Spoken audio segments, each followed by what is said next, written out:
So karon na ata sa aksyon reivindicatoria. This is an action to recover ownership, also brought in the proper regional trial court in an ordinary civil proceeding. Okay.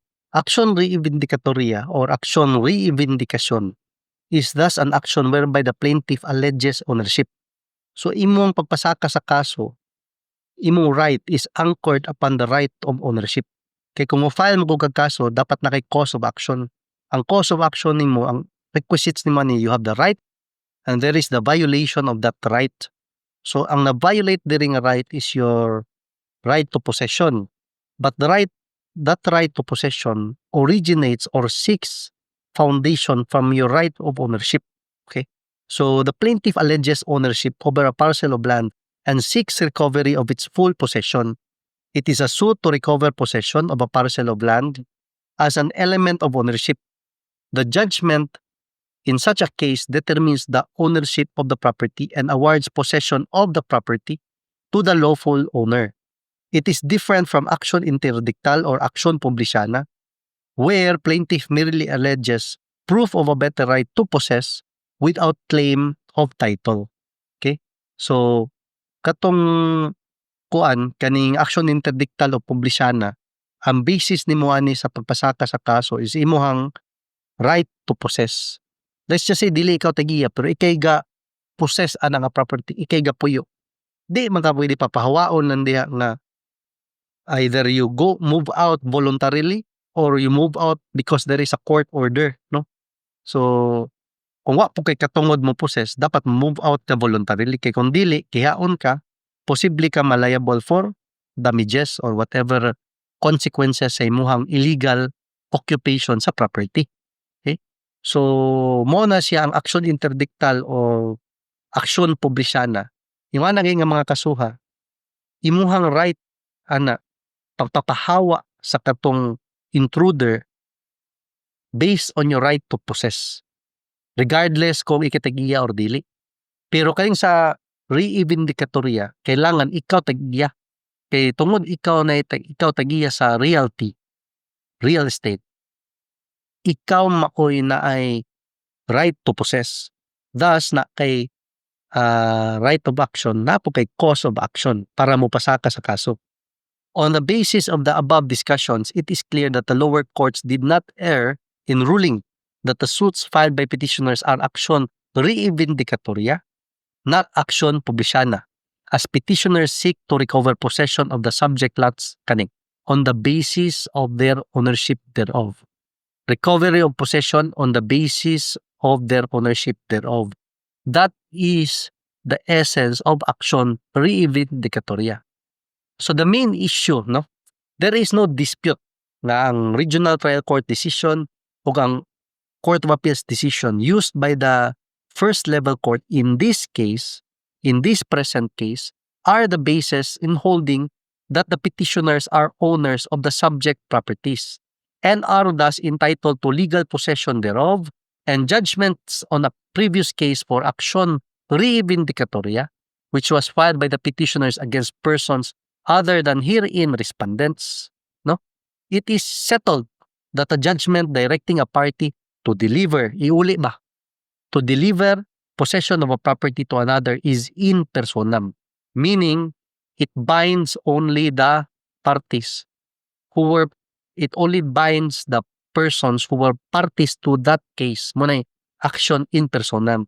It is not an action in rem. Sa action in rem, maski wa kay labot na nakasuha, that decision will be binding upon you. No? It is conclusive not against the whole world. Muna action in personam.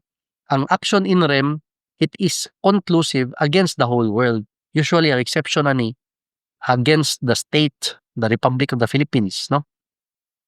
It is conclusive not against the whole world, but only between the parties and their successors in interest by title subsequent to the commencement of the action. An action to recover a parcel of land is a real action, but it is an action in personam. It is a real action because it involves real property. It is an action in personam because it binds only the parties.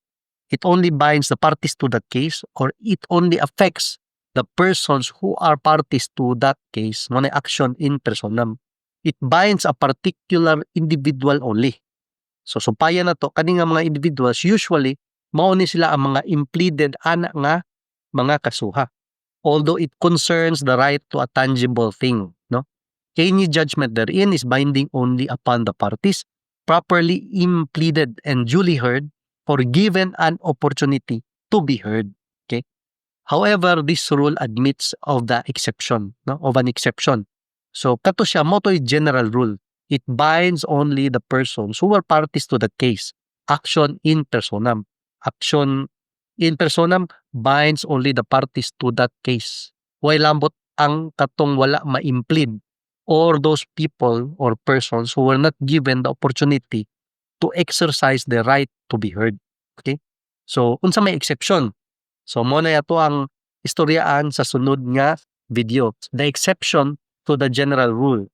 So again, kakuhangyo to our viewers, send links year 2025 updates on these topics. Kanilang akong hilig kay diri raman pod nga area akong practice. Imo ko sendan og update sa election law or mga kanang mga lalom na kayo nga mga criminal law that is not my kanang cup of tea. Wala man ta diha ga trabaho. So diri lang pod kay maka-share ko ninyo, maka-explain ko unsay inyohang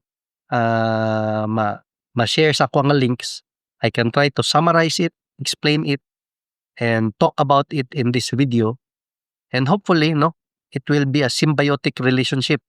Share mo na kong updates because I cannot keep track of everything and I can try to share the updates you shared to me through my channel. Okay? So, this is our advocacy sa ani nga channel. Okay?